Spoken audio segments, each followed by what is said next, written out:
আলাইকুম, আমি স্টার ডলি। আপনাদের সকলকে স্বাগত জানাচ্ছি।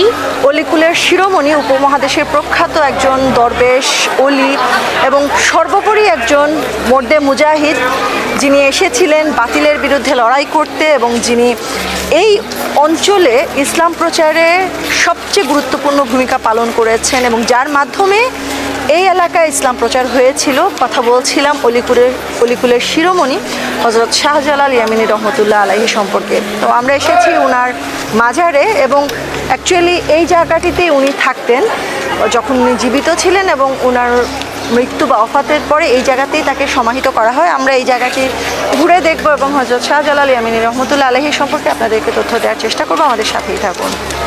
হযরত শাহজালাল ইয়ামিনী রহমতুল্লাহ আলাইহি যখন দিল্লিতে আসেন ইয়েমেন থেকে, তখন হযরত নিজামুদ্দিন আউলিয়া রহমতুল্লাহ আলাইহি তার আধ্যাত্মিক শক্তির পরিচয় পেয়ে তাকে সাদরে গ্রহণ করেন এবং তাকে এক জোড়া কবুতর উপহার দেন। সেই কবুতর জোড়ার বংশধর হচ্ছে এদেরকে জালালি কবুতর নামে ডাকা হয় এবং এই কবুতরগুলা প্রচুর পরিমাণে জালালি কবুতর আছে এই দরগা এরিয়াতে এবং মানুষজন এদেরকে খাবার প্রদান করে। ইভেন দরগা কর্তৃপক্ষ যারা, তারাও এখানে এদেরকে খাবার প্রদান করে থাকেন। যদি আরেকটু এগোই এই জায়গা থেকে, আমরা যদি একটু এগোই এদিকে পূর্ব দিকে, কাইন্ড অফ এই যে ঘরটি আছে, এখানে তিনটি বড় ডেকচি আছে, যে ডেকচিগুলো ঢাকার মীর মুরাদ, যিনি হুসেনি দালান তৈরি করেছিলেন, সেই মীর মুরাদ এই ডেকচিগুলো এখানে উপহার স্বরূপ দিয়েছিলেন। জনশ্রুতি আছে এখানে 60টি গরুর মাংস এবং 7 মণ চাল রান্না করা যায় বা হতো, বাট এখন এই ডেকচিগুলোতে কোনো ধরনের রান্নাবান্না হয় না। যে পুণ্যার্থীরা আসেন এখানে, যারা দেখতে আসেন, মাজার জিয়ারত করতে আসেন, তারা এখানে দান করে থাকেন। দরগা চত্বরের উত্তর দিকে আসলে একটি বিশাল আকৃতির পুকুর দেখা যায়।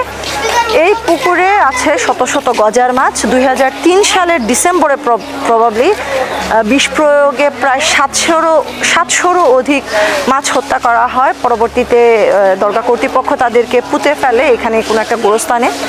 আর 2004 সালের জানুয়ারিতে হযরত শাহজালাল রহমতুল্লাহ আলাইহির সাথের সঙ্গী মৌলভীবাজারে যার মাজার রয়েছে হযরত শাহ মুস্তাফা রহমতুল্লাহ আলাইহি, তার মাজার থেকে প্রায় 24টি গজার মাছ এনে এই পুকুরে আবার ছাড়া হয়, যারা এখন বংশ বিস্তার করে শতাধিক গজার মাছ এখানে আবার আছে।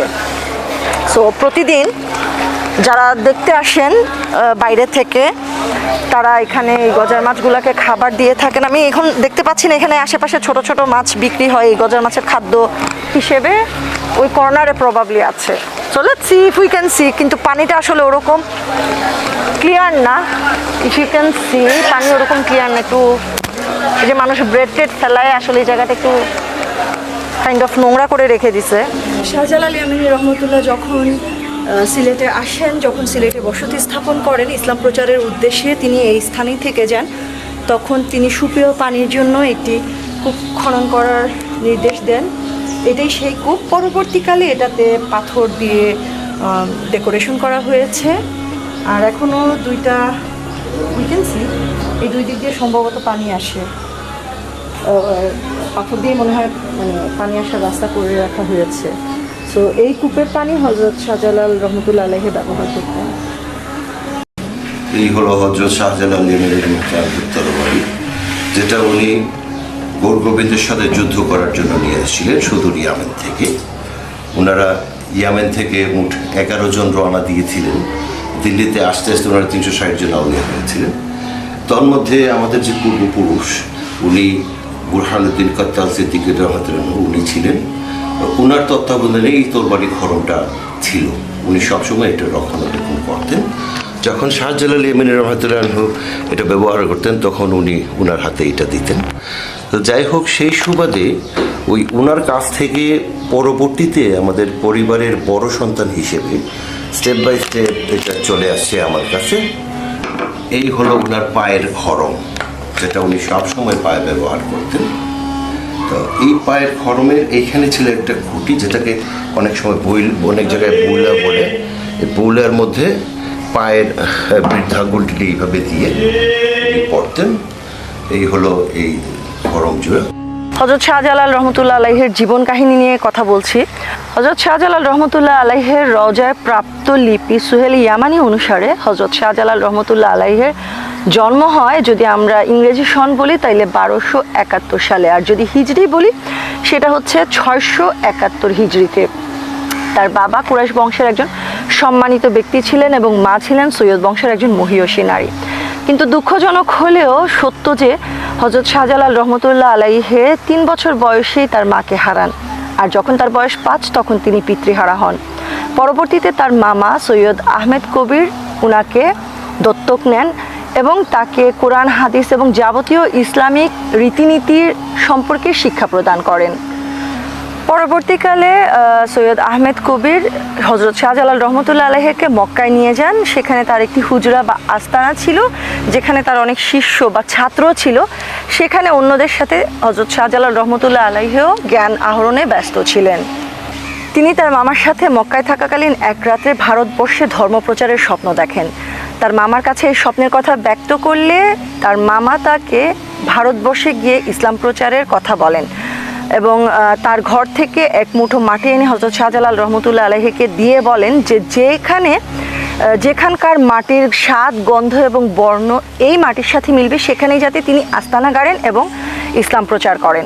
তখন তিনি তার মামার দোয়া নিয়ে ইসলাম প্রচারের উদ্দেশ্যে মক্কা থেকে বের হয়ে যান এবং ইয়েমেন গিয়ে পৌঁছেন। প্রথমে তার নিজ বাসভূমি ইয়েমেনে তখন এক অত্যাচারী রাজা ছিলেন, যিনি হযরত শাহজালাল রহমতুল্লাহ আলাইহিকে বিষপানে হত্যা করার চেষ্টা করেন, কিন্তু আল্লাহর রহমতে বা কুদরতে সেই রাজা নিজেই মৃত্যুবরণ করে এবং রাজার মৃত্যুর পর ইয়েমেনের সিংহাসনে তার পুত্র শেখ আলী অভিষিক্ত হন। তিনি হযরত শাহজালাল রহমতুল্লাহ আলাইহির গুণ এবং কোমলমতির পরিচয় পেয়ে তার প্রতি আকৃষ্ট হন এবং তার শিষ্যত্ব গ্রহণ করেন। পরবর্তীকালে যখন হযরত শাহজালাল রহমতুল্লাহ আলাইহি ভারতবর্ষের উদ্দেশ্যে রওনা হন, তখন শেখ আলী তার সঙ্গী হন। হযরত শাহজালাল রহমতুল্লাহ আলাইহি তখন শেখ আলীকে তার মামার প্রদত্ত মাটি দিয়ে বলেন যে এই মাটি পরীক্ষণের দায়িত্ব তার উপর বর্তায়, যার কারণে পরবর্তীতে তিনি বিভিন্ন জায়গায় মাটি পরীক্ষণ করতেন দেখেই বা পরীক্ষা করতেন দেখেই তাকে চাষনিপীর বলে অভিহিত করা হয়। আমরা পরবর্তী কোনো ব্লগে চাষনিপীর সম্পর্কে আপনাদেরকে তথ্য দেওয়ার চেষ্টা করব। হযরত শাহজালাল রহমতুল্লাহ আলাইহি ইয়েমেন থেকে দিল্লিতে এসে পৌঁছালেন। সেখানে তার সাথে দেখা হয় হযরত নিজামুদ্দিন আউলিয়া, যিনি হযরত শাহজালাল রহমতুল্লাহ আলাইহিকে দেখেই বুঝতে পেরেছিলেন যে তিনি একজন প্রকৃত দরবেশ এবং তাকে একজোড়া জালালি কবুতর উপহার দেন, যাদের বংশধররা এখনও দরগা প্রাঙ্গণে আছে। আমাদের আগের ব্লগে আমরা আপনাদেরকে বলেছিলাম হযরত বুরহানুদ্দিনের কথা, যিনি দিল্লির সুলতানের কাছে গিয়েছিলেন তার উপর অবিচারের ঘটনা বর্ণনা করতে, যার পরিপ্রেক্ষিতে দিল্লির সুলতান তার ভাতিজা সিকন্দর শাহকে প্রেরণ করেছিলেন বাংলায় গৌরগোবিন্দের সাথে লড়াই করার জন্য। তো গৌরগোবিন্দের সাথে লড়াই করার পরে সিকন্দর শাহ পরাজিত হন। তাদের ভৌতিক বা জাদু মিশ্রিত অগ্নিবাণের কারণে তার সৈন্যরা পরাজিত হয়। পরাজিত হয়ে সিকন্দর শাহ সোনারগাঁয়ের দিকে অবস্থান করছিলেন এবং এখানেই হযরত শাহজালাল রহমতুল্লাহ আলাইহি এবং 360 আউলিয়ার সাথে সিকন্দর শাহের দেখা হয়। তিনি সিকন্দর শাহর কাছ থেকে হযরত শাহজালাল রহমতুল্লাহ আলাইহি সবকিছু জানতে পারেন এবং তারা যখন ব্রহ্মপুত্র তীরে এসে পৌঁছান তখন কোনো নৌকা ছিল না ওখানে। তারা জায়নামাজে করে ব্রহ্মপুত্র নদী পার হন। সেখানে গৌরগোবিন্দের সৈন্যদের সাথে হযরত শাহজালাল রহমতুল্লাহ আলাইহি এবং বাকি 360 আউলিয়ার যুদ্ধ হয়। গৌরগোবিন্দের সৈন্যরা সেখানে পরাজয় লাভ করে।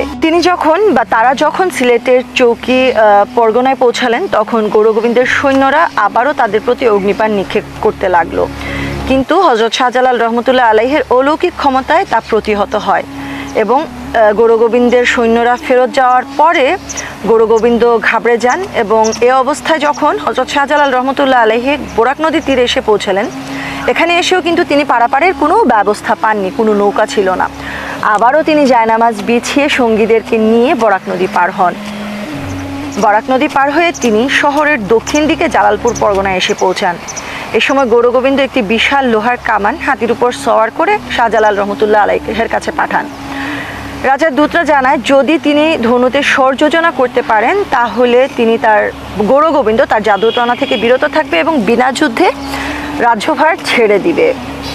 হযরত শাহজালাল রহমতুল্লাহ আলাইহি তার শর্ত মেনে নেন এবং তার সফর সঙ্গী নাসির উদ্দিনকে ধনুতে স্বরযোজনা করতে বলেন। নাসির উদ্দিন ধনুতে স্বরযোজনা করতে সক্ষম হন এবং এই অসাধ্য সাধন থেকে চারিদিকে হর্ষধ্বনি ওঠে এবং চারিদিকের আকাশ বাতাস প্রকম্পিত হয়ে যায়।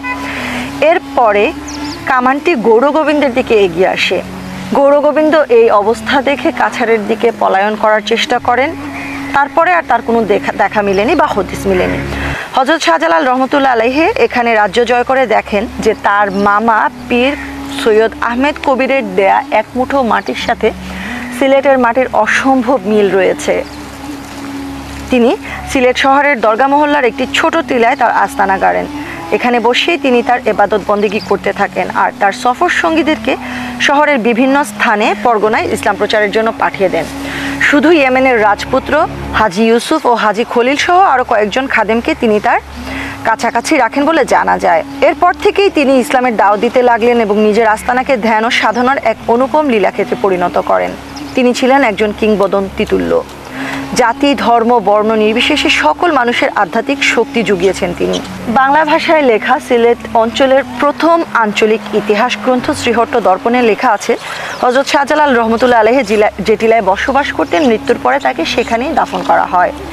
তথ্যানুসন্ধানে জানা যায় যে হযরত শাহজালাল রহমতুল্লাহ আলাইহি 1303 খ্রিস্টাব্দে সিলেটে আগমন করেছিলেন এবং 69 বয়সে 1340 খ্রিস্টাব্দে তিনি ইন্তেকাল করেন। তিনি চিরকুমার ছিলেন, যার কারণে তাকে হযরত শাহজালাল রহমতুল্লাহ আলাইহিকে মুজাররদ বলা হয়, শাহজালাল মুজাররদ বলা হয়। হযরত শাহজালাল রহমতুল্লাহ আলাইহি ছিলেন কামনা বাসনা মুক্ত একজন নির্লোভ সুফি সাধক। কথিত আছে দিল্লির সম্রাট তাকে নবাবি প্রদান করে একটি সনদ পাঠিয়েছিলেন, যা হযরত শাহজালাল রহমতুল্লাহ আলাইহি অস্বীকার করেন। পরবর্তীতে সম্রাট তাকে সিলেটের জায়গায় গ্রহণ করার জন্য অনুরোধ করেন এবং তিনি তাও অস্বীকার করেন। শেষ পর্যন্ত সম্রাট আলাউদ্দিন খিলজি হযরত শাহজালাল রহমতুল্লাহ আলাইহির প্রতি শ্রদ্ধা ও সম্মান প্রদর্শন করে সিলেট শহরকে রাজস্ব মুক্ত বা কসবে বলে ঘোষণা করেন। অনেক সকালবেলা এসেছিলাম এই দরগা কমপ্লেক্সটি দেখানোর জন্য, কিন্তু সিলেটের অন্যান্য জায়গায় মানুষজন ঘুমে থাকলেও এই দরগা কমপ্লেক্সে প্রচুর মানুষের আনাগোনা। যাই হোক, আমরা চেষ্টা করেছি আপনাদেরকে এই দরগা কমপ্লেক্সে কি আছে না আছে তা দেখানোর, সেই সাথে হযরত শাহজালাল ইয়ামানী রহমতুল্লাহ আলাইহির জীবন বৃত্তান্ত তুলে ধরার, সেই সাথে সিলেটে কিভাবে ইসলামের আগমন হলো সেটাও বলার চেষ্টা করেছি। আশা করি আজকের এই ভিডিওটি আপনাদের কাছে ভালো লেগেছে। যদি ভালো লেগে থাকে তাহলে লাইক, শেয়ার এবং সাবস্ক্রাইব করতে ভুলবেন না। আর যদি কোনো ধরনের প্রশ্ন থেকে থাকে বা কোনো মন্তব্য থেকে থাকে কমেন্ট বক্সে জানাবেন। We will get back to you soon. আর যেখানেই যাবেন যত্রতত্র ময়লা আবর্জনা ফেলা থেকে বিরত থাকবেন, নিজের দেশ এবং পরিবেশকে সুন্দর রাখবেন। সবার সুস্বাস্থ্য কামনা করছি। ধন্যবাদ।